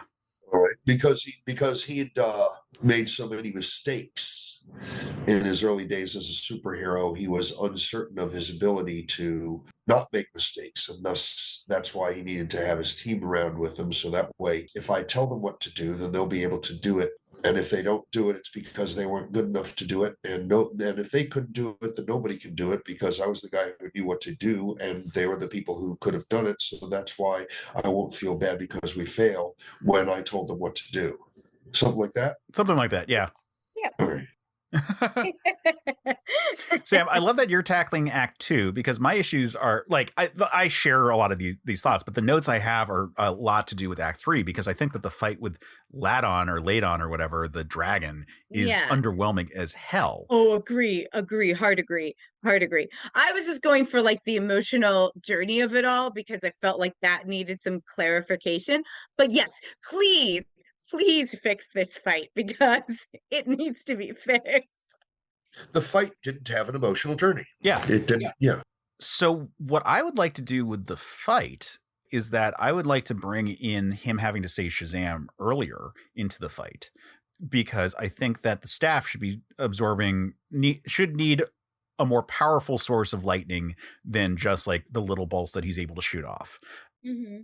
And what I was thinking would be a really interesting fight if he was constantly charging it up, but that was forcing him back into his human form. And so it was, so we could have some dynamics of Asher Angel, like also dodging the dragon and moving around and doing stuff like that. We had that in the first movie. Not to the same degree, though. Like, not what I'm talking about. Like, we had him changing. Well, okay, his changes into every time he changed back into Billy Batson was for a different reason, but the result always was the same. And now it's Billy Batson with no powers. So how is he going to figure out a way to get his powers back? So this isn't a fight about him losing his powers or anything like that. This is just a fight where he has moments of vulnerability that he has to dodge the dragon as a human, then continues to power it up, was my thought about making it stronger. Specifically doing the Seven Thunders thing from Kingdom Come, like Seven Thunders rang their voice. So have him say Shazam 7 times over the course of the fight, ending with him transforming into his human form and in the process of destroying the dragon, which is what happens as the fight actually goes. Well, Oh, so like he grabs the dragon by the back of the neck, holds his chest up to the sky and says Shazam, and the lightning bolt hits the dragon. Right. But it doesn't kill the dragon, so he does it again and again and again. And then the last but the dragon gets weaker and smaller and weaker and smaller, but still just a little bit too strong. So the blah blah etc. stuff happens, and he finally grabs him, finally gets back behind the dragon's neck, and the last Shazam, boom, blasts the dragon into a million splinters, and there's Billy sitting in the middle of all the wreckage. Something like that, yeah. I just think the fight could be more interesting than what we're getting, and some of that is like, it's boring just saying that, oh, the dragon fire happens to hurt Billy, and then he still flies through it and doesn't like really like get bothered by too much of it. Like, the fight should be more dramatic, and if the magic fire hurts Billy, then he needs to avoid every shot. And if you're not going to do that, then have the next best thing is have his human form come into play a little bit in the fight. Not again, like, this is a Captain Marvel fight. Maybe throw in some innocent civilians. Also a possibility. I think that they were having issues with that because of this being a COVID movie. Like, there's only so many civilians, and like that final fight I think they wanted to not have to deal with I wonder if with that extras was at also this a point. reason for the dome, because then no one would be inside and you wouldn't have to worry about civilians. Right. Let's put a dome and then make it smaller, and then we don't have to put people inside of it. Oh, that's a great idea. Woohoo! No social distancing. Yeah, I mean, the other way to approach the inside the dome fight and to keep the human aspect without it being him saying Shazam is that all the lightning flying around could be striking him every now and then, and he has to avoid it in addition to like his own lightning, as in addition to the fire breath. I just think that final fight is underwhelming, considering that like, in theory, the movie builds up to this thing, and it's not, like, it doesn't. Like, it's such a, like, the dragon by itself is like kind of a nothing threat. I mean, it's a dragon, it's big, it's scary, yada yada yada. It oozes fear from every pore, but it feels like a construct. It's a wooden dragon, it doesn't have much of a personality, right? It's the fucking Rancor from Return of the Jedi. It's just the thing that they keep in the pit that happens to be dangerous. And so for that to be the third act big fight, the fight needs to be good. Yeah, there has to be, it has to start out with the hero surprising the dragon. Start out with the hero doing something that surprises the dragon, but then the dragon comes back and proves that, beating up on the hero. The hero tries this, it doesn't work. The hero tries that, it doesn't work. The hero tries another thing, it doesn't work. And then finally he has to take a breather, take a moment. He has to hide for a second. He has to think. He has to come up with a brilliant plan. And then he comes up with the brilliant plan, and he has to do first this, then that, then the other thing, and then it all works out, and then boom, and then he wins. Right, there should be stages. Yes, exactly. Like, and as it is, the fight is fairly short, and like most of this movie, it's fairly direct. Like, there isn't a lot of twists to this movie. I mean, there's the whole Helen Mirren getting captured for the sake of getting captured. Which, why don't they have a guard? And I get it, they're all immature and whatnot. We see plenty in this movie to sort of support that they are just like having a good time being superheroes. And I like what they do to the Rock of Eternity, for example. Like, I love them bringing in a generator and putting their own shit in there. Like, that's fun. But they are not effective captors of Helen Mirren when she is captured. Well, to be fair, the only person who plays D&D was already captured, so they had no one to think about the fact that they should have put a guard on. That's true. So, Sam, I like your thoughts in terms of like the second act making this stronger. I think the challenge of this movie is that it is fairly long. It's 130 minutes. Yeah. So it is cracking that 2-hour marker. And so in terms of adding scenes, like, man, I wish we could spend a lot more time in their house before the parents find out that they're superheroes. Like, I wish we could deal with them there. I wish we could deal with some more school stuff. We didn't talk about Diedrich Bader being in this movie for nothing. Yeah. Like, he's in 2 scenes and then he kills himself. Yeah, he got fridged hard. Yeah. Maybe instead of making it longer, could have made it shorter. Instead of having quite so many plot points coming in, streamline the plot a little bit. And by that means, give us more opportunity for characters doing stuff. Yeah, I mean, if there was more of, gonna call just a split. So Eugene, Pedro, and Darla, I consider the successors to the Lieutenants Marvel. Sure, right. Like well, one is fat, one of them is, well, none of them are tall, and none of them are hillbillies. But yeah, like, but I consider them sort of the spiritual successor to them in like the more modern state of it all. Squadron of Justice, and they are very much the lesser three in the dynamic. Like Freddie, Mary, and Billy are the main three. So if we spent some more time with the lesser three, the lieutenants, like I would have appreciated that and gotten some more emotional resonance. Like if we saw them in school, that would have been nice. Like we don't really check in with much of those three outside of Darla putting Skittles in her pockets all the time and like liking unicorns. Right. Yeah, like a cute little scene where each of them have something on their mind about their superhero selves, but they're all have to be in school. So you see each of them. There's a little scene of them in their class trying to sitting in the class and just trying to fit in and not disrupt anything. One in each class, 1, 2, 3, 4, 5, 6, and then something happens, and each of them have to try to hide it. Yeah, like a lightning bolt or something outside, and that all of a sudden each of them like has a lightning bolt come out of the back of their neck or something, and each of them has to come up with an explanation, and each explanation would be in character. You know what I think we could do? So when Helen Mirren escapes, right? This actually wouldn't be like adding so much a scene as changing a little bit of the scene. So like, so when Helen Mirren escapes and they figure out that she's gone, I think it would have been like kind of a cool moment for like them to feel a little bit defeated, because they do, right? Like it's like, how did she get gone? Instead of like cutting away, I think it would have been cool if in that moment, in their defeat, they all turned back to their kid self to kind of have a moment of shit. Like because sometimes when you mess up, like you feel like a little kid, right? And it would have been like so great if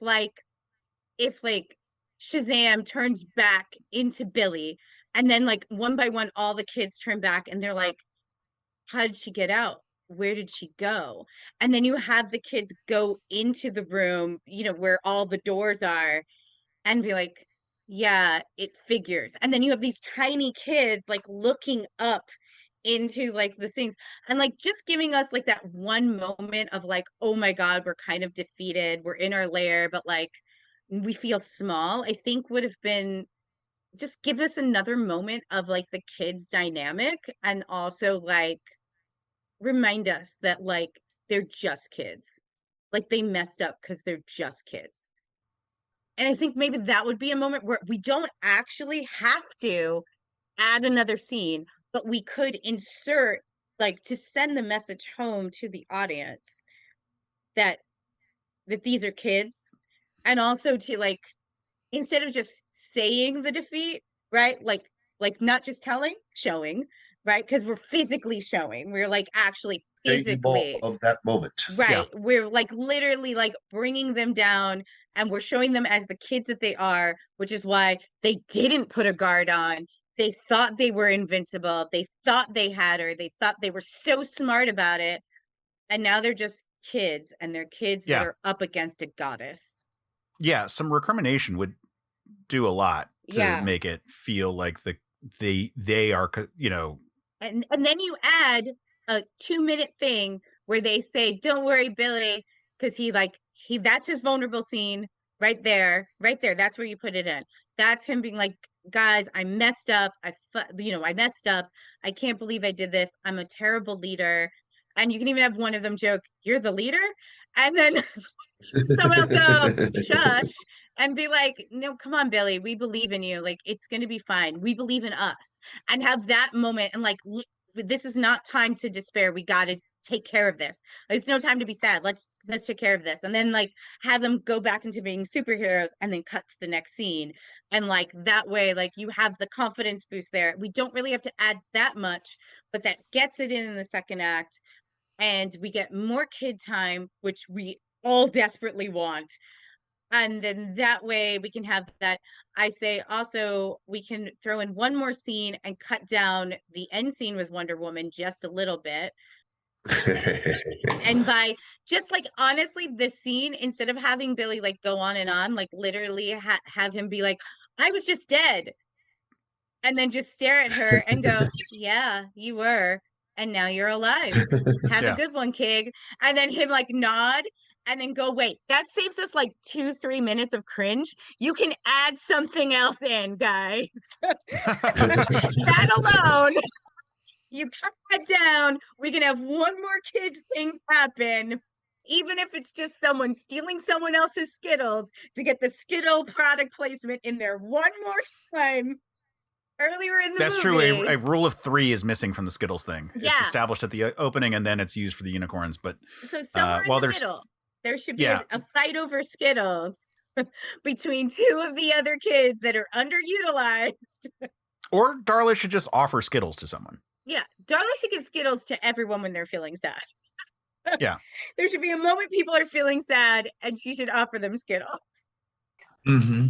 I just got an idea. Probably, there are no bad ideas, although there probably is a better one than this one. In Stuyvesant High School, the football team would sell M&Ms and Skittles to raise money for the football team. And so in every class, you always knew if I wanted M&Ms or Skittles, I would just go to the football player. Well, we could have a thing like where they're all in the school, they're in the class, they can't cut class because they've been cutting class too much, so they got to sit in their classroom. So they're sitting there thinking, how am I going to get Skittles? How am I going? And then the football player comes in with his boxes of Skittles. Who wants Skittles? And one by one, each of them, but they have to do it so that the teacher doesn't notice because it's in the middle of class. So each of them has their own little, one of them Eugene folds up the perfect paper airplane with $1 in it and throws that for the Skittles, and has like a string to pull it on the floor underneath. Pedro and like Pedro goes over to the football player that he really likes and is really nervous. So he just orders Skittles and doesn't say a damn thing. And stuff like that. Yeah. Which would be more natural kind of ways to sort of like hint at the dynamic for the character. The gay reveal. Yeah. Mm-hmm. Yeah. Well, that actually might be better than I thought it was going to be. Yeah, like a good scene in the high school, I think, is what's missing from this movie. Like we're not, we just don't have enough time with the kids. Yeah. So let's, how many times did the kids come up with a plan that went to heck? How many times did that happen in this movie? As kids, none. But as a group, the whole plan with the plot turns or plot twists or we're going to win this now. Oh, we failed. We're going to win this now. Oh, we failed. How many times did that happen? At least twice of big moments. Okay. Well, find something that we could just take out. And that way we can expand. Yeah. I mean, like Rocky movies are after the first one, they're just super simple. And so they got plenty of time for him working out and doing the training montage. This movie's got like 7. So we get rid of one of those moments and replace it with a kid scene. Yeah, the problem I have looking at this movie is that it's fairly long, but like I keep saying, it's fairly straightforward. Like I'm not even sure what scenes we would miss so much as just like spend a little bit more time with them. Like again, this is a movie that I think is like a B-, maybe a C+. Like passing grade, but not top 10. Right, exactly. Like I enjoy the property. I enjoy a lot of the stuff that's going on in it. It's just like I keep saying, it's not more than the sum of its parts. It doesn't elevate the material here, and I think the first one did. This one is just sort of like scenes for the sake of scenes with characters that we've established. Yeah. I don't know. I like the honest answer in this kind of conversation is that like this movie, like if this movie had been made as a direct sequel to the original, like right afterwards, and it didn't have COVID as an issue, that would have been fine. Or if this movie was done as instead of 17, if this movie was done as if they understood the writing on the wall being the DCEU was on its way out, and they were like, this is our way of being a send off to the Shazam family and having, like I had a thought that I don't know how I would fit this in the pitch necessarily, but like, by the end of this, like you could go with the whole Captain Marvel scenario of being like the idealized self form of for their adult selves, like as opposed to just being like transformed into separate people or adult things. Like, and you could do a whole argument about, well, that's why Mary looks like Mary in this movie, that she is at the point now where she is mature enough that she doesn't need to sort of idealize a separate person. She just becomes herself, but with superpowers. If you wanted to, you could end this movie with Asher Angel actually becoming the sole person, because he's like 21 in this movie. Like, he's playing 18, but he's an adult man. And you could have it by the end of the movie, have him sort of come to understand who he is enough that he doesn't need to transform anymore. It goes between superpowers and non-superpowers, at least for a moment there. Wait, I got it. And Billy, Mary, and Freddie are all seniors in high school. They go off to the same college, while the other three stay home and still got a couple of years of high school. So the TV series will have the parallel stories of Billy, Mary, and Freddie in college, and Pedro, Eugene, and Darla in high school. Oh yeah, that works. Like, the TV show scenario would be great. Like, and that way they can have little adventures every day as the actors get older and we get used to it. And it'll be basically Happy Days with superpowers. We went from big with superpowers to Happy Days with superpowers. Yeah, and that's a much more viable kind of long-term project, as opposed to, like, the first movie did great with the concept, but the second you try to do a sequel where there's like the real passage of time, all these actors just don't, you can't keep the status quo going for that long. Yeah. Or Saved by the Bell with superpowers, whatever. But with Happy Days, you actually saw the passage of time. As the actors got older, their characters got older. And, Richie got drafted until basically the only carryover character was Mr. and Mrs. Cunningham and Fonzie. So Shazam in the end will be the story of Mr. and Mrs. whatever their names were, and Darla. Even Darla. It'll be Mr. and Mrs. whatever their names are, and Uncle Dudley. Yeah. And a whole new bunch of orphans will go in as the kids grow up and grow older and go into their careers. It was like, got it. As the kids grow into and up to their heroic, idealized selves, the powers must be passed down to other kids. Would be a great premise for it. It is making this way more Power Rangers-ish, like the early seasons of Power Rangers, where like the cast would just sort of like rotate out at like a couple actors at a time. Okay with that. Yeah, I'm okay with that too. Because this is Power Rangers is science fiction. This is magic. And there is one Power Ranger based on Captain Marvel. I forget which exactly version of the Power Rangers it was, but he was like a Captain Marvelous or something. Captain Marvelous is from not Shinkenger. It's the pirate themed one that was the inspiration for Super Mega Force, is Captain Marvelous in the Super Sentai. There you go. Yeah. So it's all connected. And I feel like we have sort of hit a lot of the good ideas that we have for this movie. Like the limitation of this movie is the time. Like they hit, the first one came out right before COVID, and then COVID happened, and then everything got halted for a couple of years, and then it took a couple of years for them to get everything together. And that's just what happened with this movie. And like that's the biggest weakness for it. And because of COVID, you can't do all the high school scenes that you have in the first movie, or at least like far fewer. Not with all the kids. Yeah, not with all the kids. And you end up with fewer crowd shots, and just in general, because the kids are older, they are trying to avoid using them as much because it's so fucking obvious how much older they are. Well, it's not as bad as Grease. Also true. There's no like 30-year-old man, but there are several like late 20s in this whole slew of actors here. And that's just the limitation of how they cast it in the first one going into this one, and having that big time jump that they couldn't have predicted, because no one saw COVID coming. Yep. In Hollywood. I mean, yeah. Like you could make an argument that we were like primed for some sort of like global pandemic just based on like how lax we were being about diseases. But no one saw it coming in specifically. And no one in 2019 was like, well, next year we're all going to be locked down, and so we're not going to be able to shoot anything for a year and a half. So I feel like we are hitting up against the realm of like, we're going to get loopy and start just coming up with like weird ideas if we keep going. So I think this is a good place for us to end this. Zorikh, thank you for coming on. We've been trying to make this episode happen for a couple months now. So thank you for finally making this happen with us. It's a blast. It was a blast. Yeah, where can people find you and follow you? Oh, right. Well, let's see. The name is spelled Zorikh. And in most instances, I'm the only Zorikh with that name spelled that way in English on social media. Although there are a few online games that I've seen use my name, and the trouble is every time I see that, the player sucks. But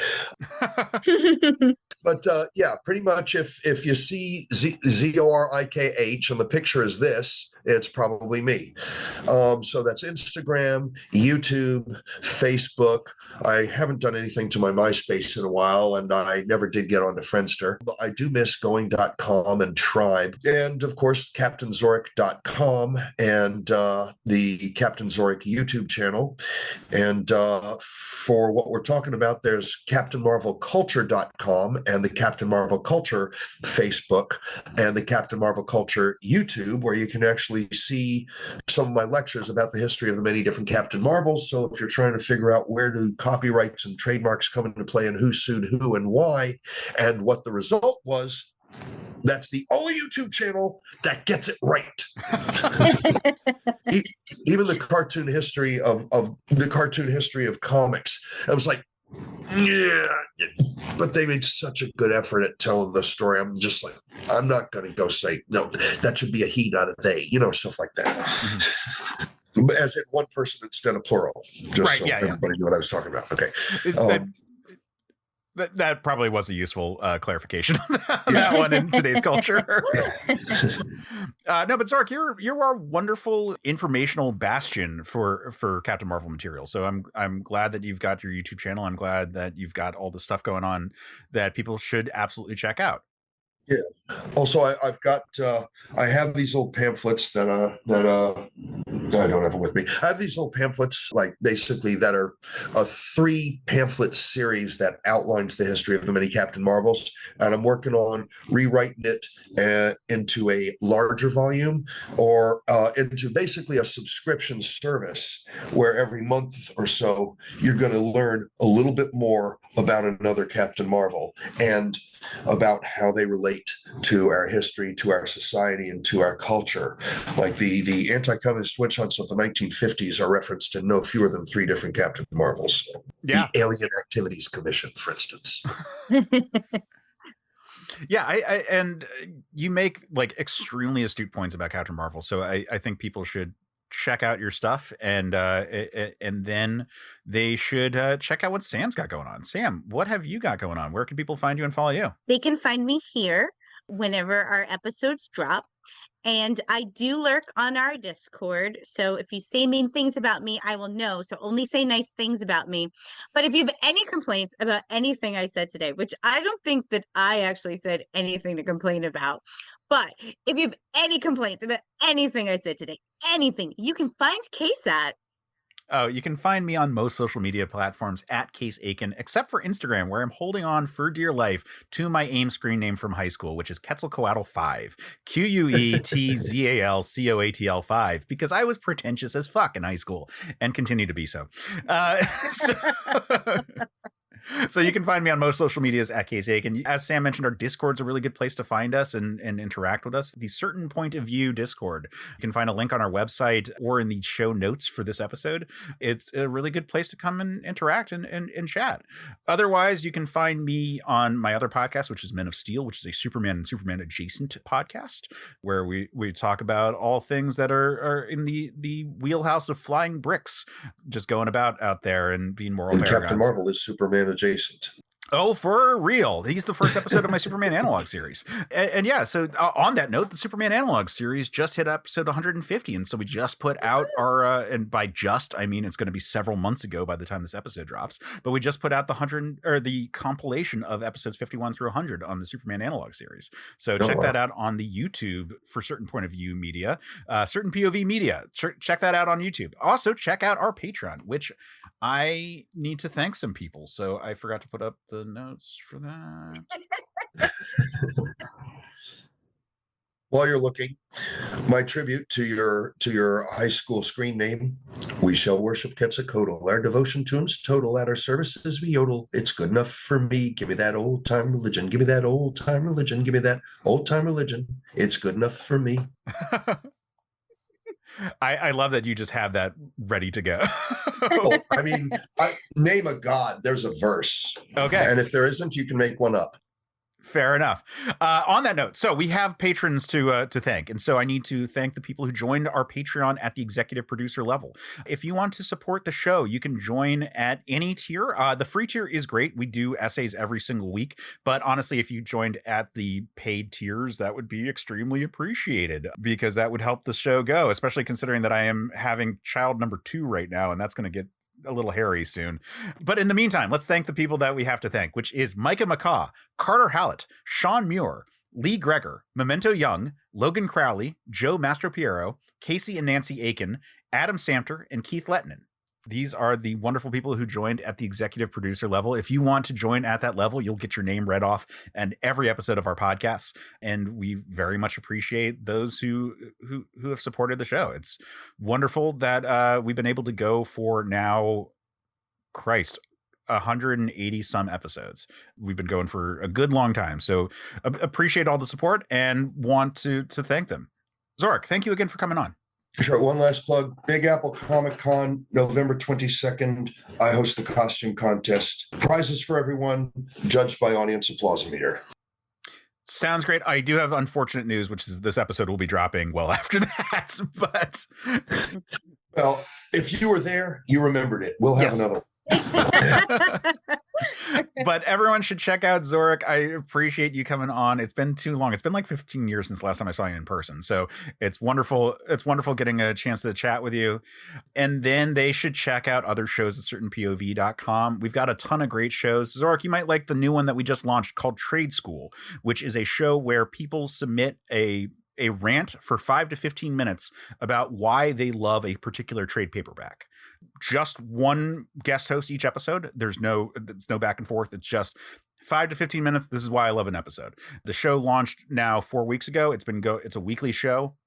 It's been going strong. We've got months and months and months of backlog already recorded. But anyone who wants to submit, I am actively trying to take it on. It's a weekly show. I need a shitload of episodes. So I do appreciate anyone who wants to submit. Please let me know. You can find me at Case Aiken on most social medias, or you can email me, case.aiken@gmail.com is also a good place to send those. So yeah, Trade School would be a great place to check out. And it's a wonderful show on the Certain POV podcast network. And then people should tune in to our next episode. Sam, what have we got coming up next? Next time, we'll be talking about Highlander 2, The Quickening. But until then, if you enjoyed this, pass it on.